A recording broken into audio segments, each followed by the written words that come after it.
Co vás napadne, když se řekne Keltové nebo Germáni? Co tyto pojmy vlastně znamenají? S tím nám pomůže pan docent Vladimír Salač z katedry archeologie Západočeské univerzity v Plzni a Archeologického ústavu Akademie věd České republiky v Praze. Dobrý den. Dobrý den. Pane docente, v učebnicích se píše, že Keltové a Germáni jsou nejstarší národy na našem území. Platí to ještě? Odpovídá to aktuálním vědeckým poznatkům? No, platí i neplatí. Ono to platí z hlediska toho názoru, který je nejrozšířenější, který dodnes natrefíte v encyklopediích a právě v těch učebnicích, kde se píše, že Keltové a Germáni jsou národy, v našem případě nejstarší národy na našem území, ale věda už o tom začíná pochybovat a diskutovat. Ale ještě není nějaké jednoznačné rozhodnutí, jednoznačné řešení. Takže když jsme si to vybrali jako téma dnešního povídání, tak vlastně si povídáme o něčem, co není vyřešeno. Budeme si povídat o tom, co vlastně archeologii, historiky, lingvisty trápí, s čím si dost dobře neví rady. Ale možná by bylo nejlepší začít tím právě, co se takzvaně ví a co se o Keltech lze dočíst. A skutečně v dějinách zemí koruny české stojí natvrdo, že Keltové jsou nejstarší národ na našem území. Nejstarší národ, který umíme pojmenovat. Když se podíváme do Wikipedie, což zpravidla děláme, když něco hledáme, tak tam se dočteme něco trošku jiného. A sice, že Keltové jsou velkou skupinou indoevropských národů. Když překlikneme dál do internetové encyklopedie Britannica, tak tam se dočteme, že Kelt je příslušník starého indoevropského národa. A mohli bychom pokračovat. A teďko jde vlastně o to, jak se k tomuto názoru dospělo.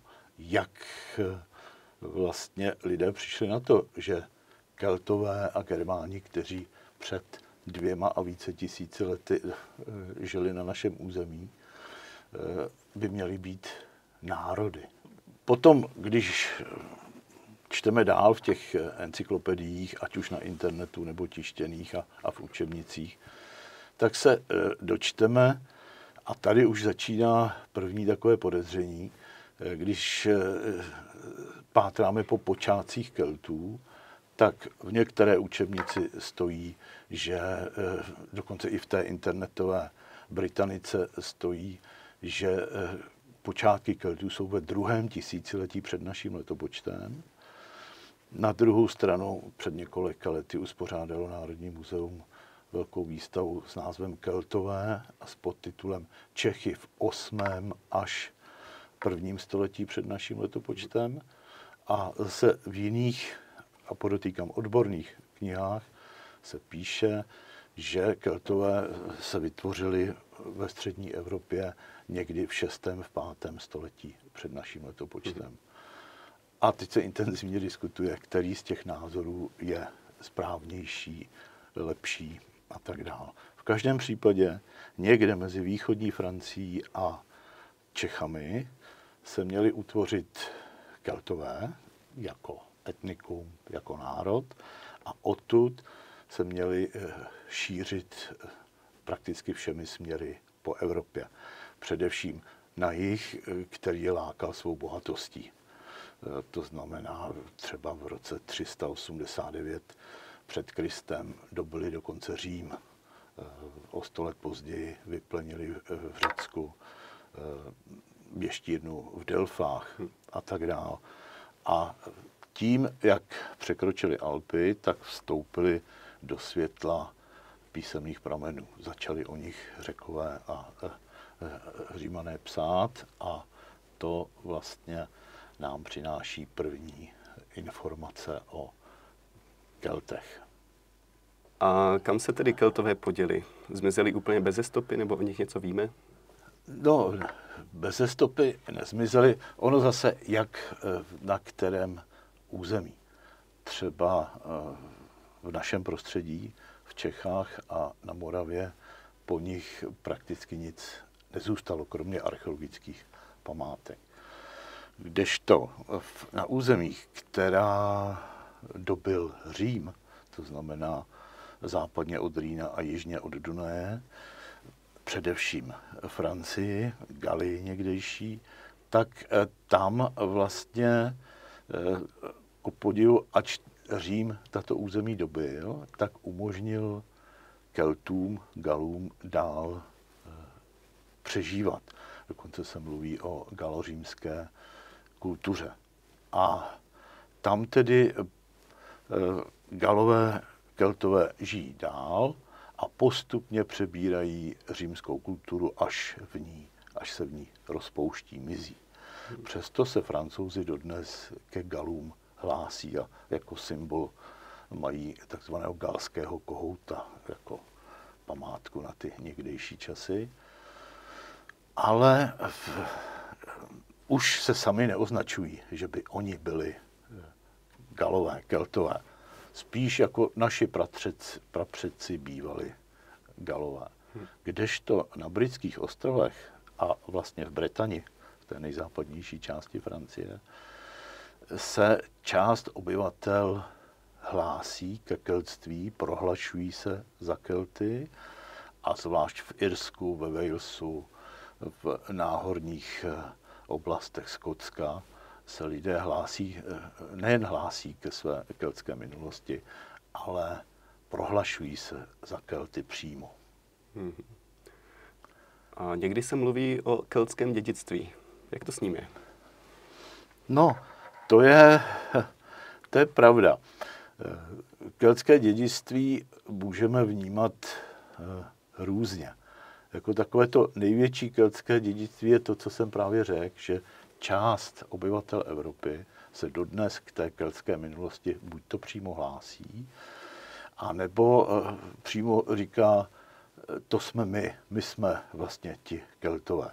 My mluvíme keltskou řečí. Což nic proti tomu, každý národ si vytváří svoji minulost a přítomnost sám, ale dělá to trošku neplechu v obecném povědomí, protože vlastně, jistě jste už slyšel termín keltská hudba, nebo keltské umění, keltský kříž a tak dál, ale to všechno vlastně nejsou produkty Keltů, ale Irů, Velšanů. To jsou novověké záležitosti. Keltský kříž? I keltský kříž, to je středověká věc, kdy právě do Irska přišlo křesťanství, tak vlastně Irové si přetvořili tu materiální kulturu, mají různé emblémy, vlisy na kamenných stavbách nebo právě na těch křížích. A tomu se často říká, jako že to jsou keltské památky. Keltský kříž, keltská hudba. A lidé si to často spojují s tím, že vlastně tak to je asi ta hudba, kterou tady Keltové hráli. A my na to chceme navázat a tak dál. Ale to s těmi Kelty, o kterých my si především povídáme, to znamená s Kelty ve staletích před naším letopočtem, nemá vůbec nic společného. My neznáme jejich hudební nástroje, natož abychom znali jejich nějaké písně nebo skladby, básně nebo něco takového. Nic takového k dispozici není, ani nemůže být, ale to všechno, ta pěkná muzika, kterou třeba hraje houslista Hrubý nebo jiní umělci, tak to všechno je bretonská, irská hudba, jejíž kořeny lze vysledovat maximálně do středověku. A co se tedy od Keltů dochovalo? Kde čerpáme ty informace, které o nich dneska víme, o těch Keltech, co žili na našem území nebo v okolí? Myslíte Odkud čerpáme ty informace o těch Keltech? Odkud čerpáme informace, jestli máme vůbec, teda vy jste říkal, že nemáme žádné informace o jejich hudebních skladbách nebo o jejich kultuře dochované jakoby písemné nebo hudební, ale jak tedy víme, že ta irská keltská hudba opravdu není tedy keltská, a kde čerpáme ty současné informace o nich? Takhle. Základ informací o Keltech pochází ze 3 zdrojů. Odborníci mluví o pramenech. A to jsou písemné prameny, takzvané jazykové prameny a archeologické prameny. To jsou prameny, ze kterých odborníci různých oborů se snaží poznat keltskou minulost. A pokud jde o ty písemné prameny, tak vlastně to je všechno, co se o Keltech napsalo v dávných antických dobách. Je toho relativně dost, odborníci nemají nikdy dost informací, ale relativně značné množství zpráv máme o Keltech. Potíž je v tom, že ani jedna jediná nepochází přímo od Keltů. Keltové nikdy nepsali ve svém jazyce, měli to dokonce zapovězeno a veškeré informace, veškeré znalosti se dotyční v úvozovkách studenti museli naučit.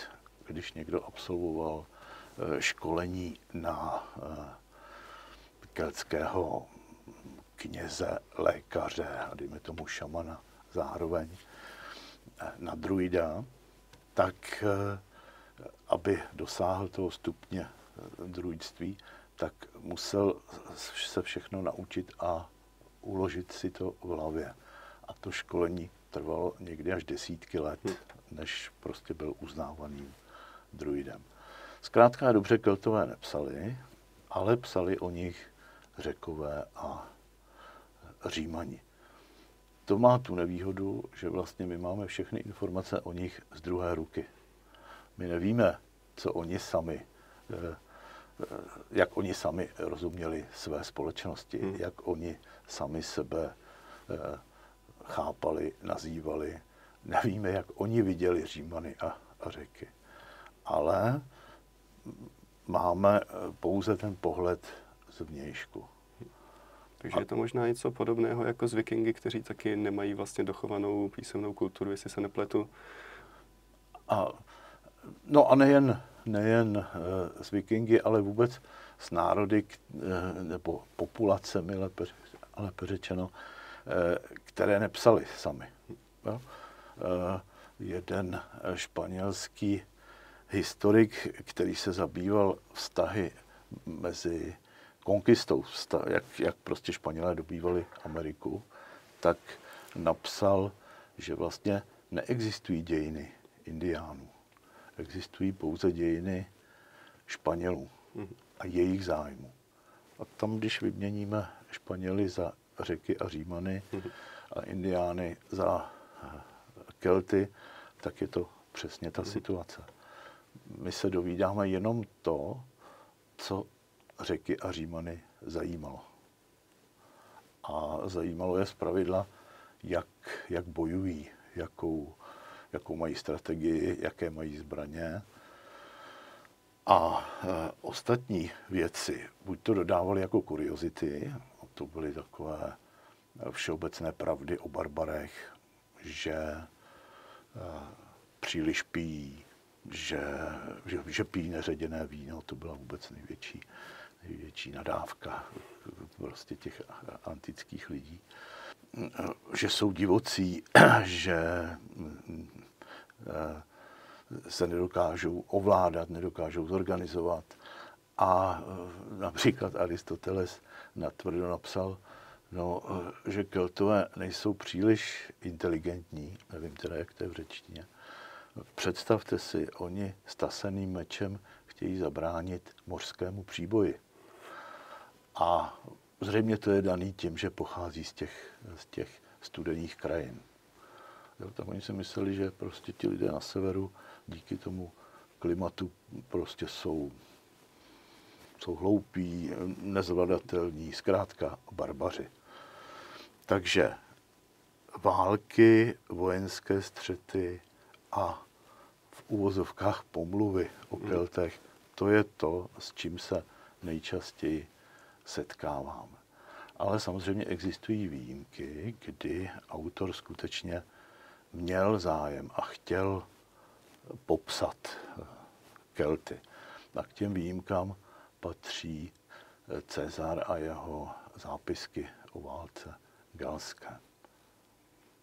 Počkejte, říkáte zápisky o válce galské? Neměly by to být spíš zápisky o válce keltské? Jaký je vlastně rozdíl mezi Kelty a Galy? Jak to s nimi je? No, to je další taková obtíž, která vyplývá z těch písemných pramenů. Totiž Řekové píší výhradně o Keltech.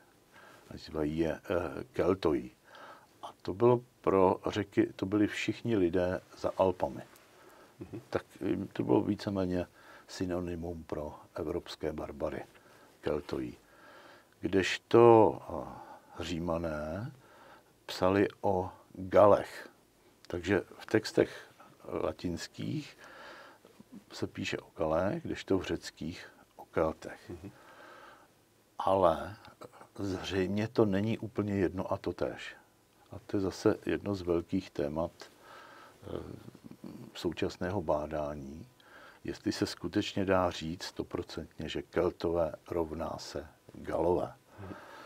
Ale tím se tady nemusíme trápit, nám jde o podstatnější věci. Takže zůstaneme u toho, že vlastně Keltové a Germáni v podstatě jedno a totéž. Ale to, jak si říkali, oni sami se nikdy nedozvíme, protože si to nikdy nikam nenapsali.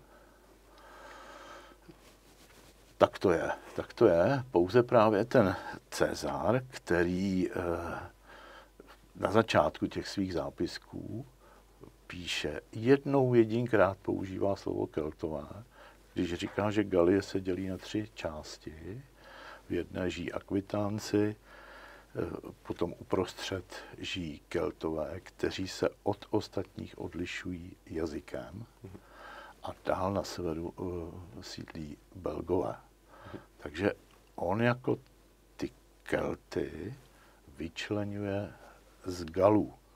Což je právě jeden ten příklad, tak je to jedno a to též nebo není? Vždyť Cezar píše, že ne, ale ve zbytku zápisků už píše jenom o Galech.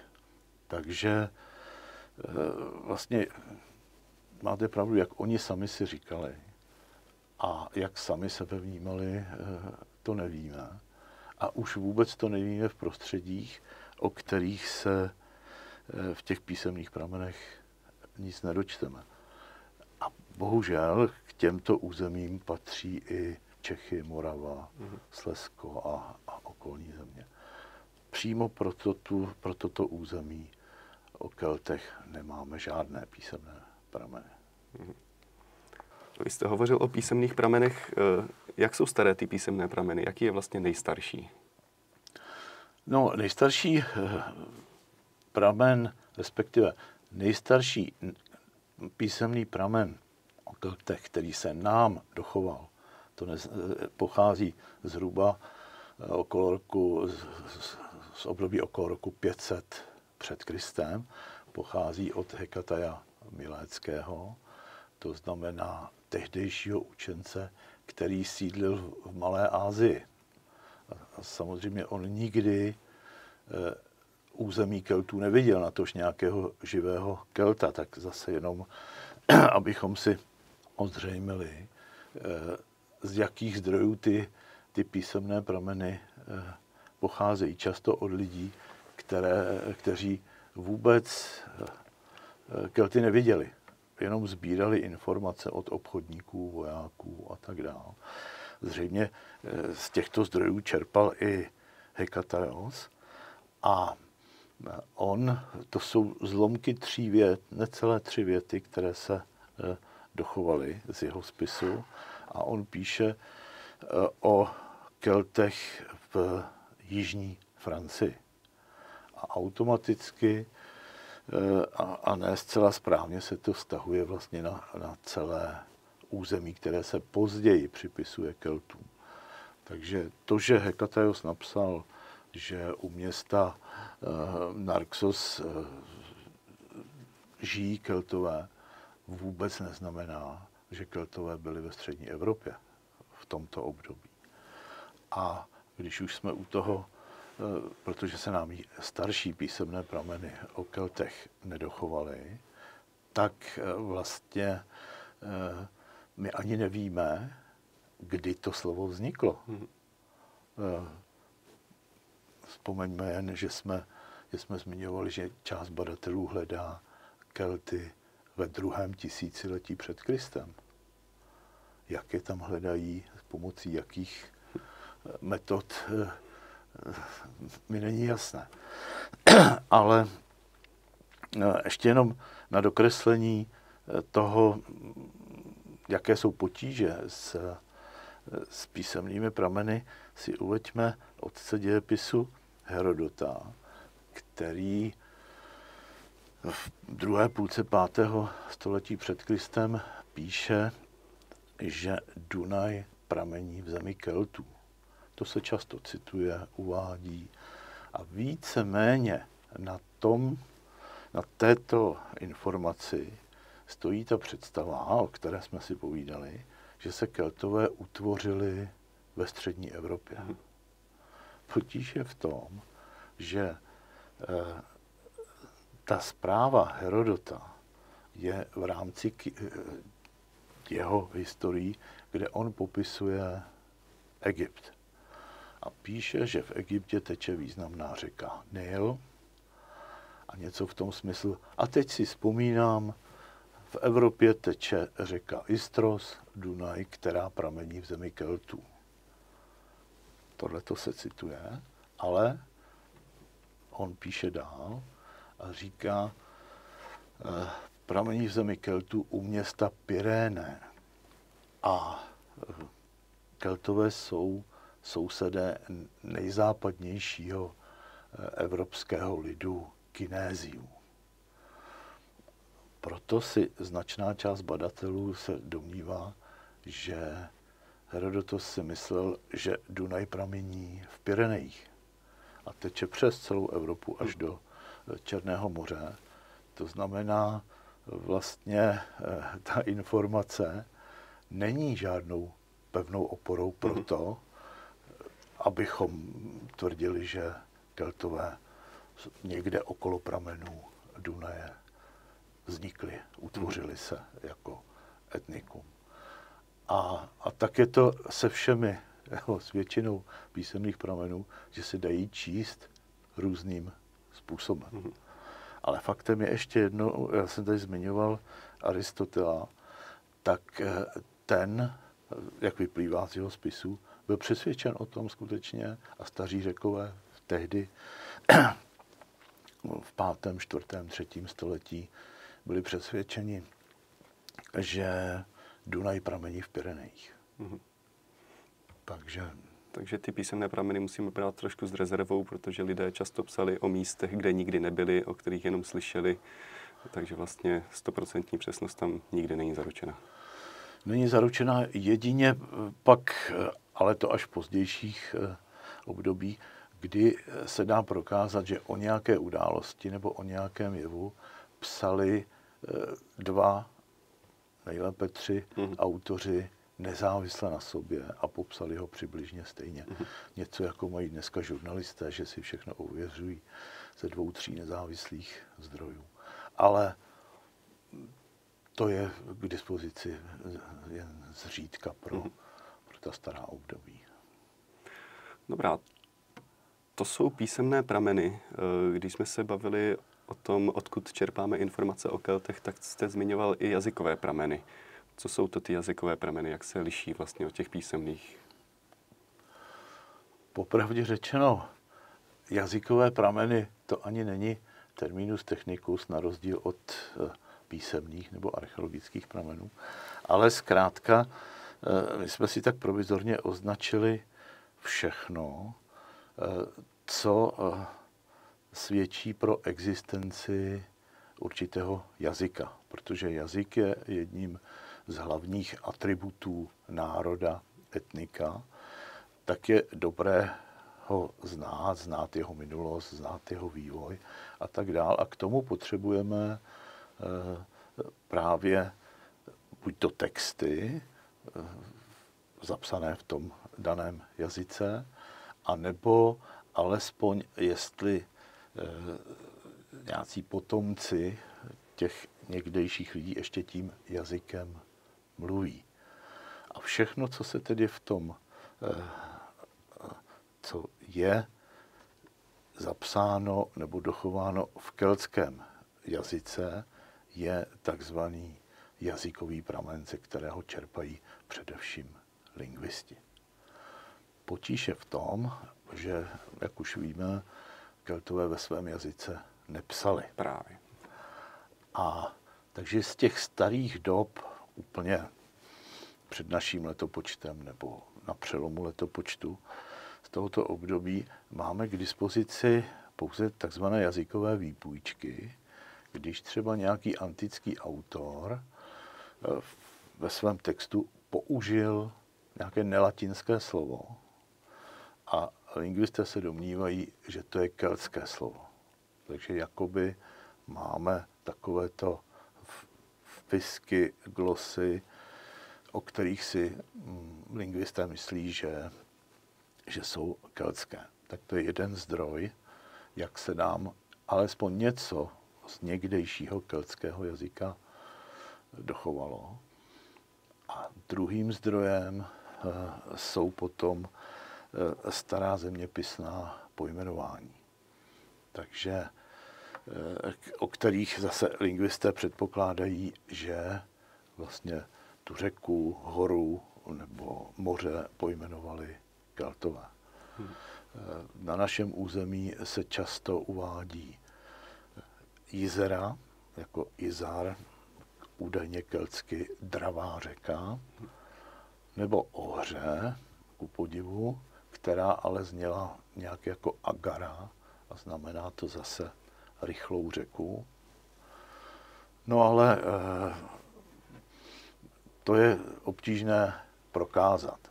Takže ke keltským takzvaným toponymům se řadí i Labe, Albis, Bílá řeka. A tady jsme v té situaci, že část lingvistů říká, to je jednoznačně keltské slovo. Další část lingvistů to připisuje až Germánům. A třetí část naopak říká, ale ne, to je ještě předkeltské, to je ještě starší. Takže, jak se často uvádí, jedno toponymum, 3 lingvisté, 5 různých názorů. Ale skutečně ty takzvané keltské názvy zeměpisné v Čechách, to bychom ani nepotřebovali všech 5 prstů na jedné ruce. Pak je další z možností, jak jakoby zkoumat keltské jazykové památky, je to říci, vždyť se ještě někde v Evropě mluví keltským jazykem. To jsou právě ty Bretonci, nebo Velšané, nebo část Irů, kteří mluví ještě irsky. A pak jazykovědci mohou zpětně zkoumat vývoj tohoto jazyka. Ale potíž je v tom,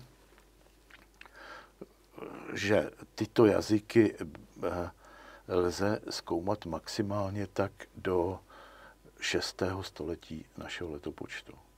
Dál do minulosti se stejně nedostaneme. Protože chybí písemné prameny. Chybí písemné prameny v kelčtině. Písemné prameny máme v latině nebo v řečtině, ale kdyby bývali Keltové psali ve svém jazyce, tak by to byl zároveň písemný pramen, historický pramen, ale zároveň jazykový, že by jazykovědci mohli zkoumat ten jazyk. Takhle z těch zbytků rekonstruovat těch několika málo toponym a tou zpětnou projekcí dnešní irštiny do minulosti vlastně je to téměř nemožné. Takže keltský jazyk jako takový není mrtvý, on se vyvinul do dalších různých jiných jazyků. Je to tak? Je to tak, respektive jsou dnes jazyky, jazyková skupina, která se označuje jako keltská. Ale za keltský jazyk byla označena až v novověku. Takže ta situace je taková nepřehledná, ale nicméně tady zase narážíme na to takzvané keltské dědictví, že vlastně Irové tvrdí, Velšané tvrdí, že jejich jazyky irština, kymrijština jsou keltské jazyky. A těmito jazyky hovoří, třeba irštinou hovoří 1% Irů. Všichni ostatní už mluví anglicky a to ještě to irská vláda podporuje, aby ten jazyk nezanik dočista. Jinak část těchto takzvaných novověkých keltských jazyků zanikla v 19. a 12. století. Zkrátka, oni nemůžou konkurovat francouzštině nebo angličtině.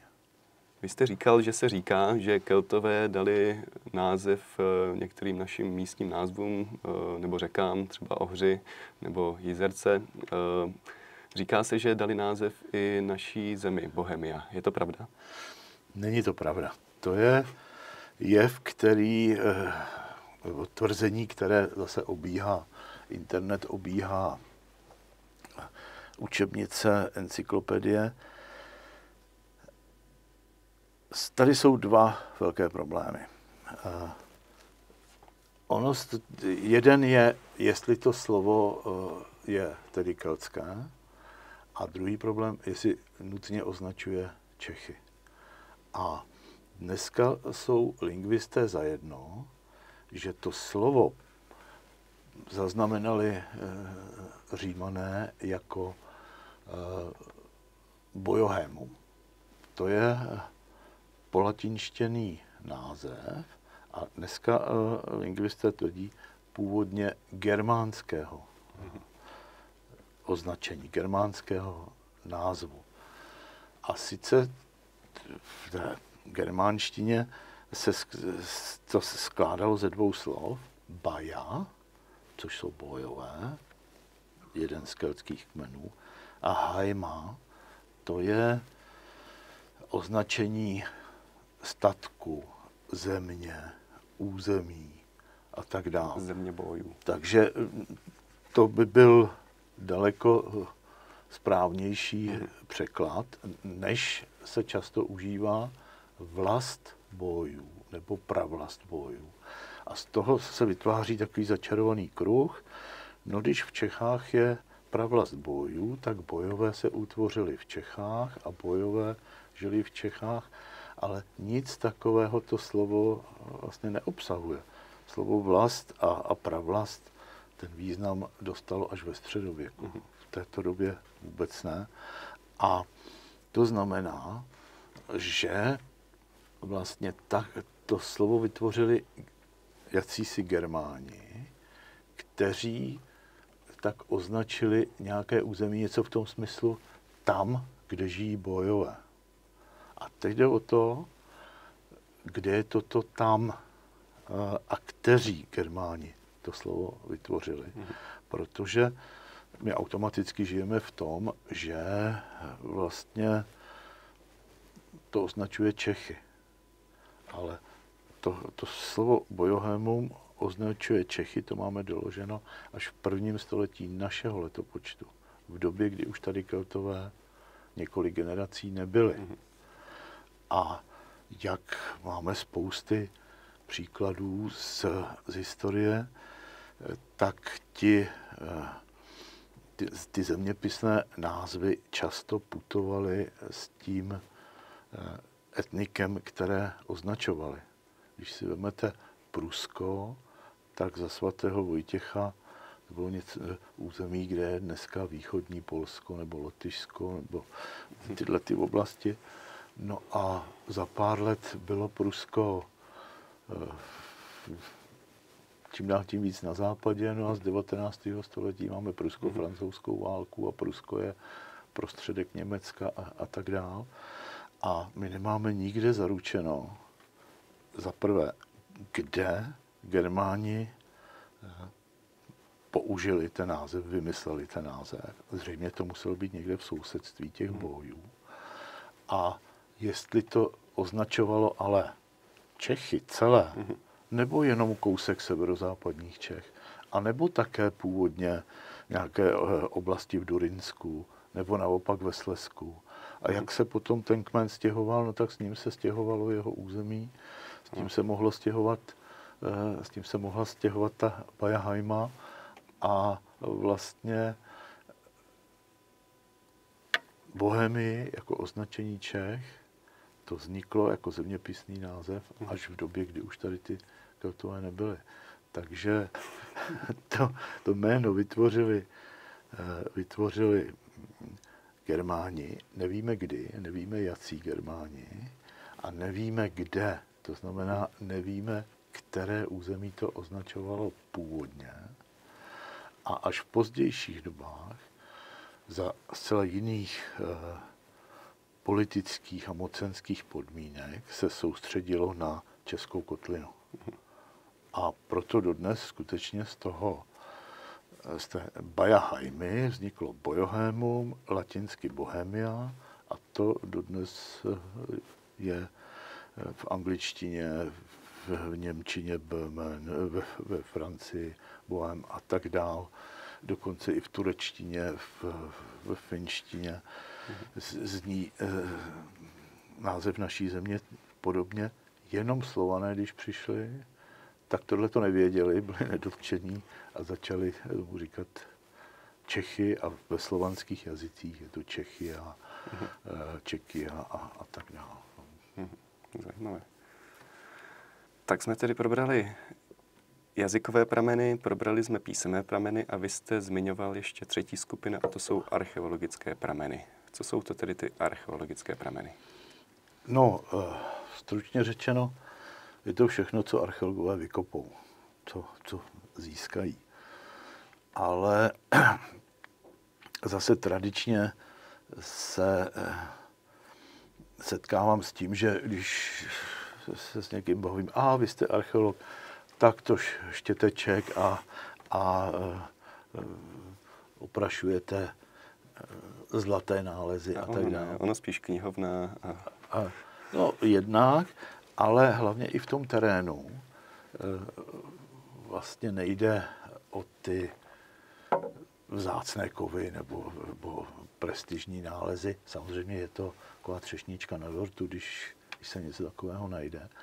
Ale daleko více informací nám dají ty obyčejné předměty každodenní potřeby. Tak když už jsme u těch předmětů, tak to je keramika, zbraně, nářadí, nástroje a tak dále.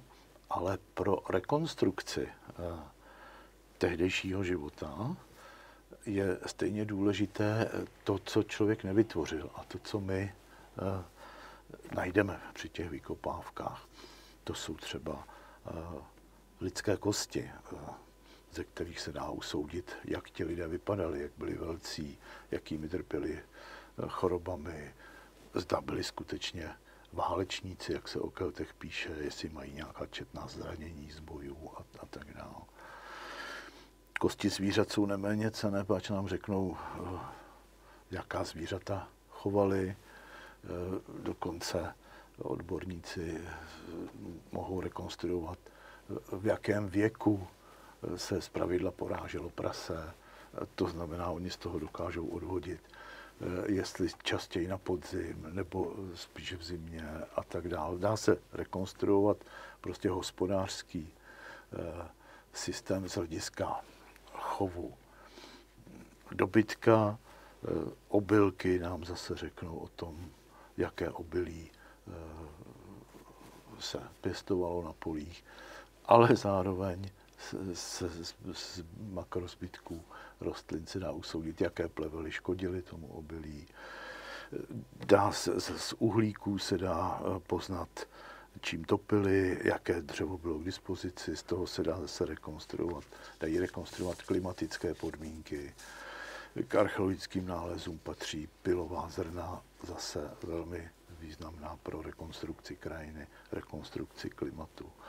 A tohleto všechno, když máme dostatek těch nálezů, tak nám umožní rekonstruovat docela dobře hospodářské poměry, způsob života, způsob sídlení, způsob pohřbívání, ale takové stránky života právě jako je hudba, o které jsme mluvili, jako je jejich nějaké náboženské cítění, jazyk a tyhle všechny věci bohužel pomocí archeologických pramenů nezjistíme. Archeologické prameny jsou vždycky v každém případě hmotné. To znamená to, co má prostě nějakou konzistenci, nějakou hmotu. A pak takové ty interpretace, národ, náboženství, organizace společnosti, bohatí, chudí, válečníci, kněží a tak dále. To všechno už jsou interpretace, které vytvářejí archeologové a často za pomoci jiných pramenů, především těch písemných, kde je něco zachyceno a my jako archeologové se to snažíme rozpoznat, jestli to v těch našich nálezech teda je k vidění. Co tedy konkrétně se dozvídáme o Keltech z těch archeologických pramenů? Můžeme se z nich dozvědět něco o jejich způsobu života, o jejich kultuře?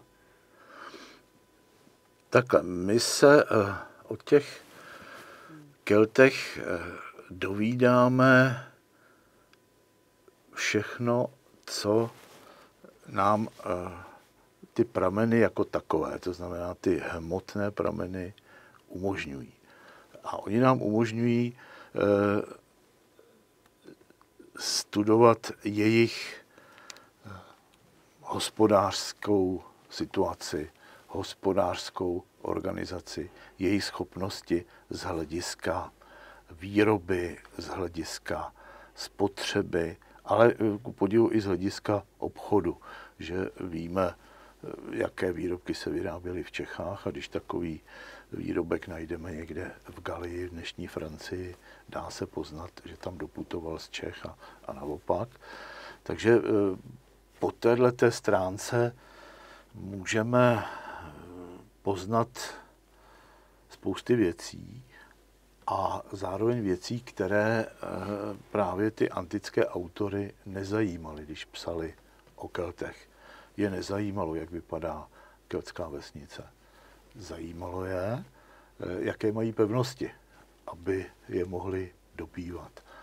A my, když ty jejich pevnosti, takzvaná opida, skutečně zkoumáme, tak zjišťujeme a ověřujeme, zda ten Cezar psal pravdu, zapsal správně.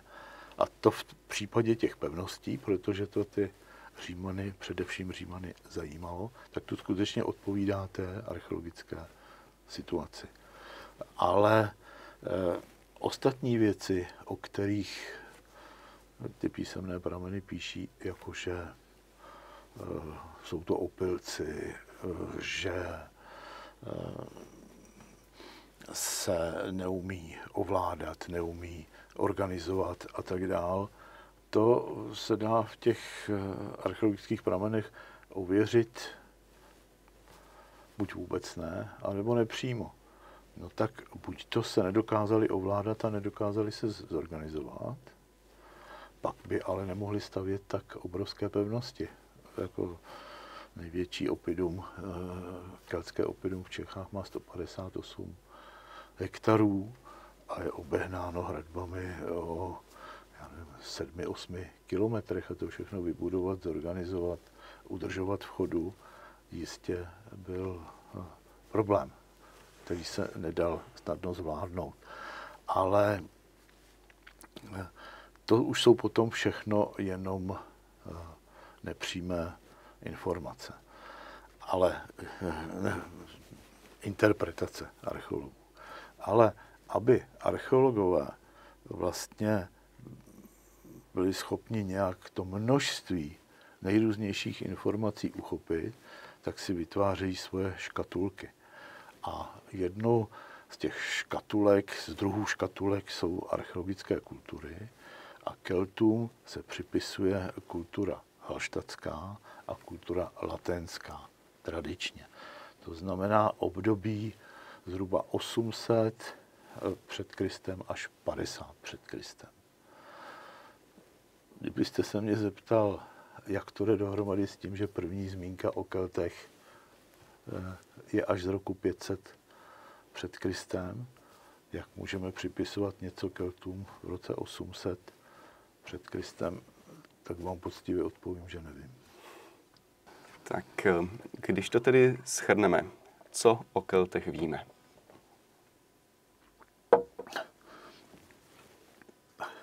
Tohletou otázkou jste mě teda pořádně zaskočil. Ono spíš by se dalo říct, co si myslíme, že o těch Keltech víme. Respektive, co se lze dočíst v obvyklých zdrojích. Když něco nevíme, tak rychle hledáme. Dřív jsme hledali v tištěných encyklopediích, dneska na internetu. Jakmile začnete hledat, co víme o Keltech, zadáte heslo Keltové, tak se právě dovíte, že to je starodávný národ, který se utvořil ve střední Evropě, kdy v tom se jak badatelé, tak encyklopedie, tak internetové zdroje rozcházejí. Jedná se o úsek, obrovský úsek od 2. tisíciletí před naším letopočtem až po 5. století před naším letopočtem. Že tito Keltové postupně ovládli značnou část Evropy od Atlantiku po Karpaty, po zakarpatskou Ukrajinu, takový pruh severně od Alp a odtud potom se snažili dobývat území.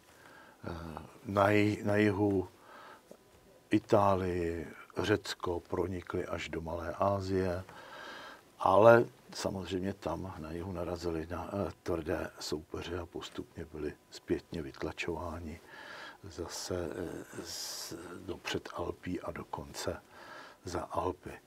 Víme, že Keltům se připisují četné archeologické památky, mluví se konkrétně o halštatské a latenské kultuře, která má bohaté zastoupení i na našem území.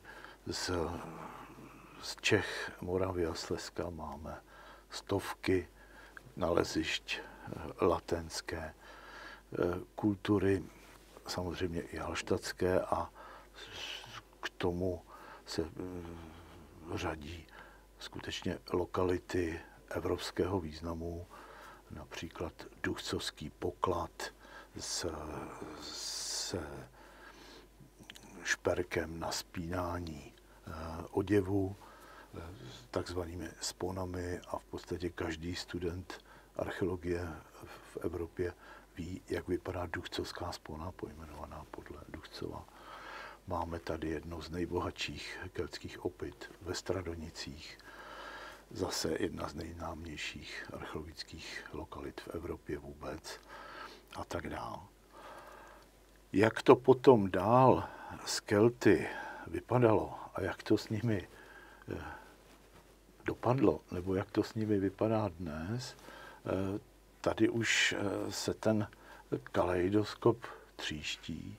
Na našem území vlastně Po nich nenacházíme od sklonku, od přelomu letopočtu, řekněme pro zjednodušení, prakticky žádné stopy, kdežto v Galii nebo přežívali ještě celá staletí v jakési vynucené symbioze s Římany a často se právě uvádí, že jejich poslední zbytky jakoby utekly před Římany na Britské ostrovy, kde vlastně by měli přežívat v podobě dnešních Velšanů, části Skotů a Irů. V zásadě se lze dočíst, že keltská civilizace zanikla právě na přelomu letopočtu, agresí Římanů z jihu a tlakem Germánů ze severu. Takže prostě tomu ta keltská společnost nedokázala odolat a rozložila se. Někde zanikla, někde údajně přežívá v jakýchsi zbytcích dodnes. Zajímavé, děkuji.